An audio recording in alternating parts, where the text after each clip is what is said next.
हिंदू एक हो जाओ, बवाल 50 आते आते भयानक होगा।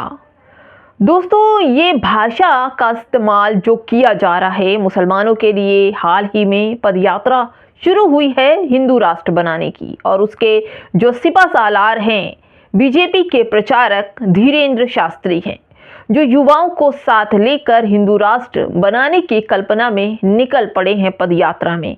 और इस पदयात्रा में मुसलमानों को लेकर जिस तरह से बहिष्कार, उनके कामकाज, उनके नाम पर टिप्पणियां हर रास्ते में, बागेश्वर के संरक्षण में जो साधु संत माइकों से मुसलमानों के लिए आपत्तिजनक टिप्पणी कर रहे हैं, दोस्तों क्या ऐसे बनेगा हिंदू राष्ट्र?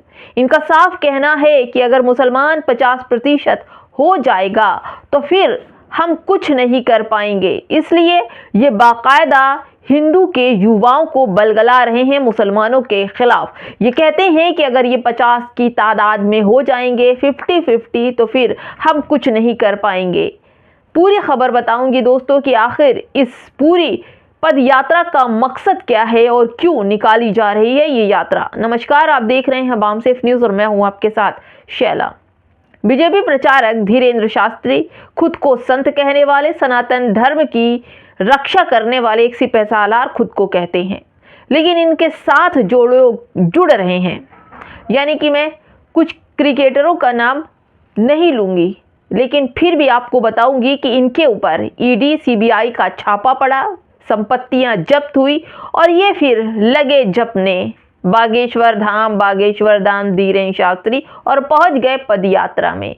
जानते हैं बीजेपी एक ऐसी मशीन है जहां पर आप कीचड़ से भर जाइए, लेकिन फिर आपको फिर वही चीजें दिखाई दी जाएगी। आप उस मशीन में जब जाते हैं, बीजेपी की मशीन में, तो आप पूरी तरह से साफ सुथरे हो जाते हैं, और साफ सुथरे होने के बाद आप ऐसे बाहर निकलते हैं जैसे दूध के धुले हों, और जब दूध के धुले हो जाते हैं तो आप बीजेपी के बहुत ही अजीज हो जाते हैं। तो यही हथकंडा कुछ क्रिकेटरों ने अपनाया, वही बीजेपी के कुछ सांसद अपनाते हैं।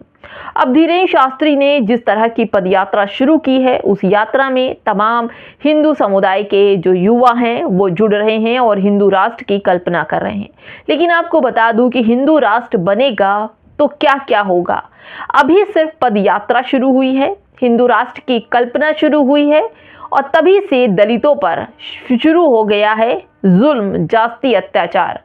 क्योंकि आप देखिए, जैसे ही लोग जुड़ रहे हैं वैसे ही उधर देखिए दलितों को कभी पेशाब पिलाया जा रहा है, कभी मारपीट उनके साथ की जा रही है, मार मार कर उन्हें पीट पीट कर मार डाला जा रहा है, उन पे पेशाब का छिड़काव किया जा रहा है, उनको पेशाब चटवाया जा रहा है। यानी कि जब जो वर्ण व्यवस्था है वो चलेगी तो तब हिंदू राष्ट्र बनेगा, और जब हिंदू राष्ट्र बनेगा तो फिर दलितों का क्या होगा।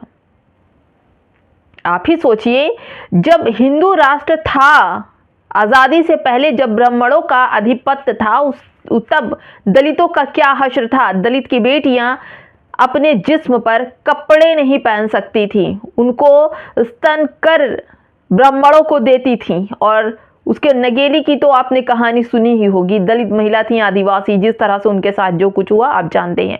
उसके बाद टीपू सुल्तान जब इस हिंदुस्तान के अंदर वहाँ के राजा बने, तब उन्हें यह खराब लगा कि ब्राह्मण जाति के लोग दलित समाज और आदिवासी महिलाओं को कपड़े क्यों नहीं पहनने देते, उनसे कर क्यों लेते हैं। तब टीपू सुल्तान ने ब्राह्मणों को ऐसा सबक सिखाया कि आज भी दलित की बेटियां कपड़े पहनने लगी।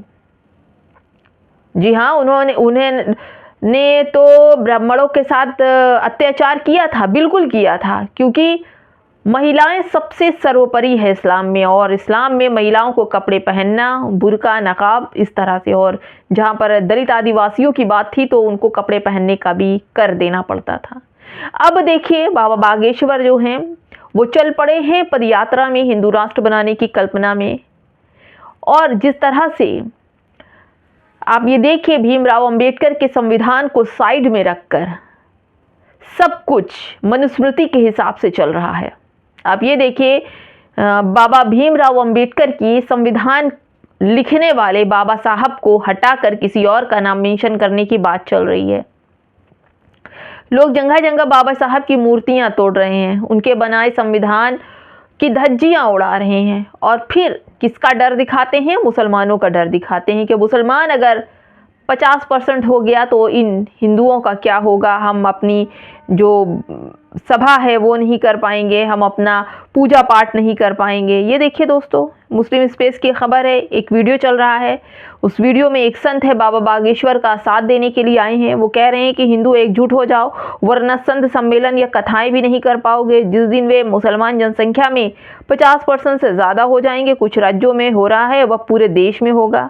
दिल्ली में 7 नवंबर को बाबा बागेश्वर की सनातन हिंदू एकता पदयात्रा के दौरान कई हिंदुवादी धर्मोपदेशों ने जनसंख्याई परिवर्तन की आशंकाओं का दावा करते हुए और भारत को हिंदू राष्ट्र बनाने के लिए हिंदू एकता का आह्वान करते हुए भाषण दिए। एक हिंदू महाराज ने चेतावनी दी कि हिंदुओं को एकजुट हो जाना चाहिए, होना होगा, अन्यथा वे जल्द ही संत सम्मेलन या कथाएं भी नहीं कर पाएंगे। उन्होंने दावा किया कि जिस दिन वे संख्या में 50 से ज़्यादा हो गए, कुछ राज्यों में हो रहे हैं, वह पूरे देश में होगा। यानी कि इन्होंने जो पदयात्रा निकाली जा रही है उसमें जो लोग जुड़ रहे हैं उनको ये बता रहे हैं कि जिस दिन मुसलमान 50 की तादाद में 50-50 पर हो जाएंगे तो तुम घर से बाहर निकलना, सम्मेलन करना, भाषण देना, कथा करना, कथा सुनाना ये भी नहीं कर पाओगे और फिर ये तुम्हारे लिए खतरा बन जाएंगे। तो ये सोचिए कि ये सोच रहे हैं कि अगर मुस्लिम समाज अगर 50% से कम है अभी, तो अभी इसको दबा दो, अभी इसको खत्म कर दो, अभी इसका नरसंहार कर दो ताकि ये 50% तक जाने ना पाए। इस तरह की बातें भी उस पूरे सम्मेलन में हो रही। यहाँ तक कि बाबा बागेश्वर ये भी कह रहे हैं कि हम सनातन का झंडा भी उनके सीने में गाड़ देंगे जो इसका विरोध करेगा। एक साधु संत इस तरह की बातें करेंगे तो इस देश का, इस समाज का क्या हश्र होगा। सनातन की बात करने वाले एकता की बात नहीं करते, मारने, काटने, भगाने, बहिष्कार करने की बात लगातार कर रहे हैं। फिलहाल दोस्तों इस वीडियो में इतना ही। खबरों को लाइक, शेयर, सब्सक्राइब ज़रूर कर दीजिए, कमेंट ज़रूर किया कीजिए ताकि हमें आपका जो हौसला है वो हम लोग पर रहे, ताकि हम और भी वीडियो बनाने के लिए आपके हौसले से आगे बढ़ते रहें। नमस्कार।